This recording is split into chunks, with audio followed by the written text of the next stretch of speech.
పూర్ణ నీ దగ్గరికే వస్తున్నా. ఏంటి ఎన్ని గంటలకు సమావేశం కాబోతున్నారు? ఏ అంశాలపైన ప్రధానంగా చర్చించబోతున్నారు? తెలంగాణ సంబంధించినటువంటి నాయకులు ఆల్రెడీ చేరుకున్నారా అక్కడికి?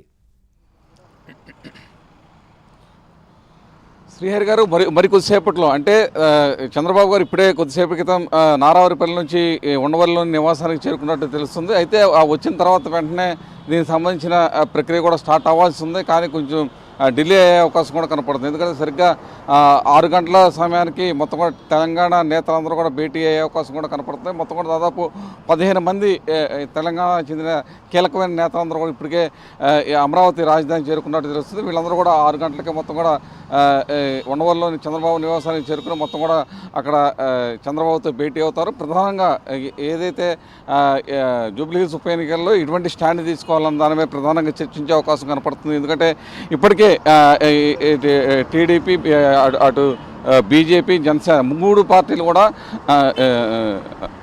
జనసేన ఈ 3 పార్టీలు కూడా మొత్తం కూడా కూటమిగా ఏర్పడి మొత్తం కూడా ముందుకెళ్తున్న పరిస్థితి నెలకొందని చెప్పవచ్చు. అయితే ఇప్పుడు ప్రధానంగా చూస్తే కనుక జూబ్లీహిల్స్ ఉప ఎన్నిక మాత్రం టీడీపీ కూడా చాలా ప్రెస్టీజియస్ ఇష్యూగా తీసుకుంటుంది. ఎందుకంటే ఎట్టి పరిస్థితుల్లో ఈసారి దాన్ని కూటమి కైవసం చేసుకోవాలన్న గట్టి సంకల్పంతోనే ఉన్నారు. ఎందుకంటే టీడీపీకి కూడా ఒక కంచుకోటగా ఒకప్పుడు జూబ్లీహిల్స్ అయితే ఉందని చెప్పుకోవచ్చు. ఎందుకంటే అక్కడ మొత్తం కూడా టీడీపీకి చాలా పొట్టున్న ప్రాంతం జూబ్లీహిల్స్ ప్రాంతం కూడా. ఎందుకంటే ఆ గతం చూడవచ్చు, ఇప్పుడు కూడా అక్కడ చాలా పొట్టున్న ప్రాంతం. అయితే అక్కడ ఎవరు బెరుదుగా నుంచున్నా అంటే కూటమి దాంట్లో అటు బీజేపీ కావచ్చు, ఇటు జనసేన కావచ్చు, లేదా టీడీపీ కావచ్చు, ఎవరు నుంచున్నా సరే వాళ్ళకి ఖచ్చితంగా పూర్తి మద్దతు తెలపాలని చెప్పి కూడా కూటమి నేతలు అయితే నిర్ణయం తీసుకున్నారు. అయితే ఈ నేపథ్యంలో మొత్తం కూడా అసలు అక్కడ తీసుకోవాల్సిన భవిష్యత్ కార్యాచరణ ఏంటి, అసలు ఏ విధంగా ఉండబోతుంది, వారందరికీ దిశానిర్దేశం కూడా చంద్రబాబు చేయబోతున్నారు.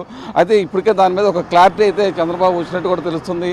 అసలు అక్కడ ఎవరు పోటీలో ఉండబోతున్నారు, ఎవరు పెడితే ఆ విజయం మనకు వచ్చే అవకాశం ఉందన్న దాని మీద ప్రధానంగా చంద్రబాబు దృష్టి కేంద్రీకరిస్తున్నారని కూడా చెప్పుకోవచ్చు.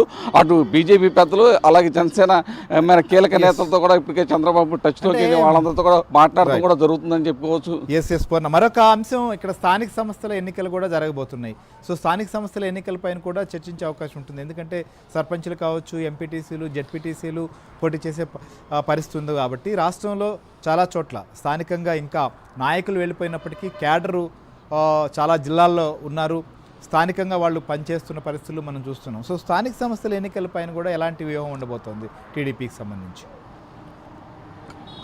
ఖచ్చితంగా దాని మీద కూడా ఒక స్టాండ్ అయితే ఈసారి తీసుకునే అవకాశం కూడా ఎక్కువ కనపడుతుంది. ఎందుకంటే ఖచ్చితంగా ఈ భేటీలోనే ఈ నిర్ణయం కూడా తీసుకునే అవకాశం కూడా కనపడుతుంది. ఈ స్థానిక సంస్థ ఎన్నికల్లో టీడీపీ ఎటువంటి స్టాండ్ ఉండాలి అనే దాని మీద ఒక నిర్ణయానికి కూడా వచ్చే అవకాశం కూడా కనపడుతుంది. ఎందుకంటే ఇప్పుడు కూడా తెలంగాణలో టీడీపీకి చాలా పొట్టున్న ప్రాంతం. అన్నీ చాలా చోట్ల చూస్తే అటు ఖమ్మం జిల్లా కావచ్చు, లేదా హైదరాబాద్ ప్రాంతంలో కావచ్చు, మిగతా చాలా చోట్ల కూడా టీడీపీకి చాలా పొట్టున్న ప్రాంతం.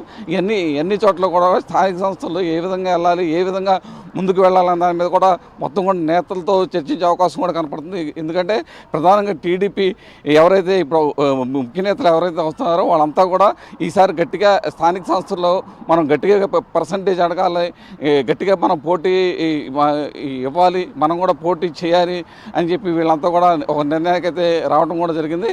అయితే ఆ రేషియో ఎలా ఉండబోతుంది అంటే కూటమి ద్వారా వెళ్తే ఆ రేషియోని ఎలా తీసుకోవాలన్న దాని మీద కూడా మొత్తం కూడా చర్చించే అవకాశం కూడా కనపడుతుంది. ఎందుకంటే ఇప్పుడు మూడు పార్టీలు జనసేన, బీజేపీ అలాగే తెలుగుదేశం 3 పార్టీలు కూడా కలిసి వెళ్తున్న నేపథ్యంలో వాళ్ళ రేషియోస్ ఎలా ఉండాలి ఏంటి అనే దాని మీద కూడా ప్రధానంగా డిస్కషన్ చేసుకునే అవకాశం కూడా కనపడుతుంది. వాటి మీద ఇప్పటికే ఒక అవగాహన కూడా వచ్చినట్టు కూడా తెలుస్తుంది. దీని మీద పూర్తి స్థాయిలో అంటే అటు ప్రధానంగా బీజేపీ పెద్దలతో కూడా మాట్లాడి దీని మీద ఒక డెసిషన్ అయితే తీసుకునే అవకాశం కూడా కనపడుతుంది.